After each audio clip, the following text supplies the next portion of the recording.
Welcome back mga katropa, nandito tayo sa binyag ni Liana Jazzy na gaganapin sa Bagong Buhay, Cabanatuan City. This is JR De La Peña and you're watching Kuy JR TV.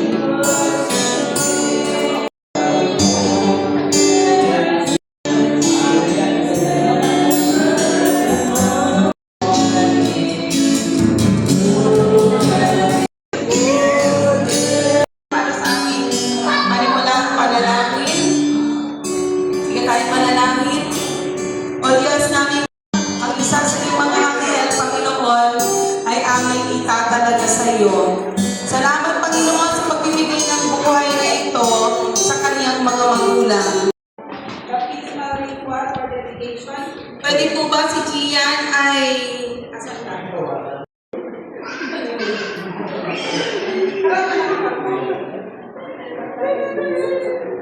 magtitipon ang mga magulang at mga ninong sa harap ng altar na ito at kikilalanin natin na ang bawat isa sa inyo mga anak. Una-una, ang batang ito, si Liana, ay pinagkaloob sa kanyang ama at sa kanyang ina kahit sila yung mga batang-bata pa. Diba? So, ang panalangin natin na bawat isa sa atin ay mapanindigan ng mag-asawang ito ang pag-aalaga sa kanilang anak. Ang inyong inihaharap sa binyagan.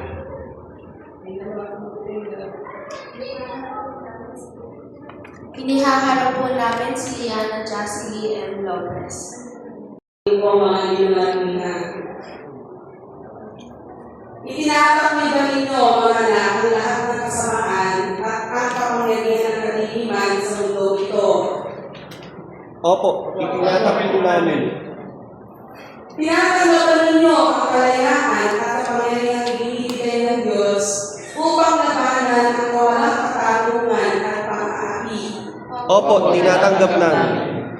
Ipinapangako ba ninyo na palalakihin ang bata ito sa pananampalatayang Kristiyano at sa loob ng kawan ng simbahan? Opo, sa tulong ng Diyos. Kayo ba bilang katawan ni Kristo ay nangangakong aalagaan at susuportahan ang bata ito sa kanyang paglago at pananampalataya?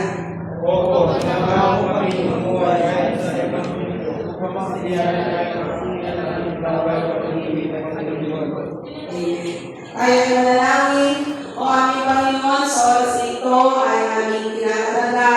Hindi lamang po si Liana na aming bibinyagan at ihanap sa iyo sa oras na ito, kundi ang kanyang mga magulang, gayon din po ang kanilang mga ninong at ninang lalapili upang sama-sama po sila magpaguyod kay Liana sa pamamagitan ng habag po.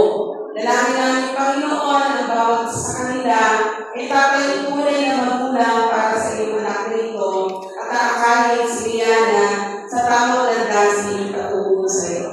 Amen. Amen. Ang lahat na pinili bilang mga ninong at ninang, pilitado ang mga magulang at pinili ng Diyos upang pagkalooban kay Liana, iisa po yung pinili sa akin ng Panginoon. Proverbs 1:6. I-train natin si Liana, pagtulungan natin na i-train si Liana sa lahat dapat niyang landasin. Ibig sabihin po nun, pag sinabi natin patungo sa Panginoon, ibig sabihin lahat ng tama yung ituturo natin kay Liana. Huwag natin tuturo ang mga hampas ng kalaro si Liana. Okay. Hindi yung pagka nang naghahampas si Liana, ano yung galing ng anak ko ng hampas? O, gano'n. Hindi po gano'n ang tuturo natin. Okay? Ngayon, dahil naman, kailangan po si Liana, tuturuan natin kung saan po ano yung mga tamang gawain. Kasi, hindi lang po ngayon si Princess Renren, nakalimutan ko na. Si Princess at si Renren yung magtataguyod kay Liana para lumaki siya ng maayos. Kundi kasama kayo. Pag si Liana po, ito po yung mahigpit na mga bilang. Pag si Liana po ay lumaki bad, sino pa may kasalanan? Hindi lang po sila dalawa. Kayo yung lahat yun. Okay? Pero, pag si Liana ay lumaki malapit sa Diyos at tama lahat ng kanyang, hindi naman lahat, ibig sabihin, maano siyang napalaki, magalang na bata, responsable bata. Ibig sabihin, you did a very good job. Parents, Ninong, and Ninas. Okay? So, hindi po basta lang tayo tatanggap ng responsibility. Pag po tayo ay inuwang Ninong at Ninang, ibig sabihin nun, tinatanggapin natin yung responsibilidad na tayo ay tatay magulang para din sa ating kaanakin.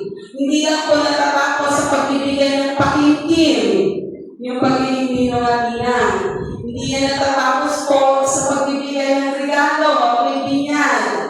Okay? Pagkatapos, pag Pasko na, nagtatago na. Joke lang yun. Hindi gano'n. Ibigit po sa lahat ng material na bagay, ang paghahanap ng binyan ay isang napakalaking responsibilidad sa mata ng Diyos. Bilang pangalawang magulang ng inyong mga anak, Paliliana, sino po yung tumutubang na yes po? Ayan. Tuturuan ko po magsipa si Liana. Sino po yung nangangako na magmula sa araw na ito yung tutulungan niya? Tuturuan niya na pumunta sa church si Liana. Ayan. Kayo ba nag-church? Ayan, very good. Ibig sabihin, oo, pag si Princess, kasi kung ang dalawa ng ito, wala akong sinasabi na magpunta sa church. Dahil ako nga ay isang pastor na yun, lagi ko sila sinasabi na magpunta sa church. Especially now na meron na sila Liana. Kasi sila, lumaki din sila sa church. Lagi din po namin sila dinadala sa church. Kaya lang, nung lumipat ang bahay, ay ewan ko lang sa church pa. Paminsan-minsan na lang. Pero yun po yung sa pinakamahalaga dahil sa loob ng church na bubuo ang pananampalataya o nadadagdagan ang pananampalataya ng mga anak. At ang Espiritu Santo ay binibigyan kita. Dalangin namin na ikaw ay samahan ng Diyos mula sa araw na ito hanggang sa iyong paglaki. Amen. Lapahan po natin si Liana. Ngayon po, tignan natin yung mga kandila. Tignan po natin yung mga kandila. Asa na po ito po? Pwede po kayo musik dito.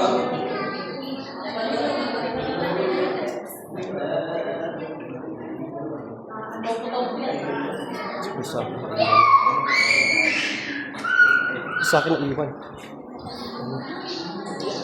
Nag-ready po kayo, baka magkasunugan ng damit na magaganda. Thank you.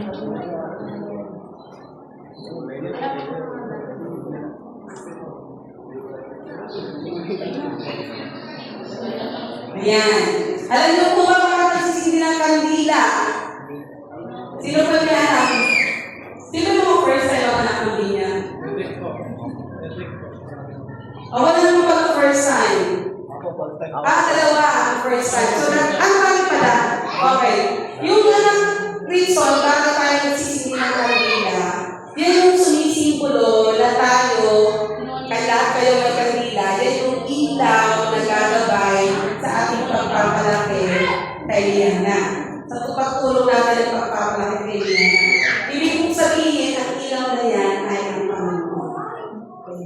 Kailangan dapat kasama natin lagi ang Panginoon upang magabayan natin at manapalaki natin si Liana na nakaayon sa kalooban ng Diyos.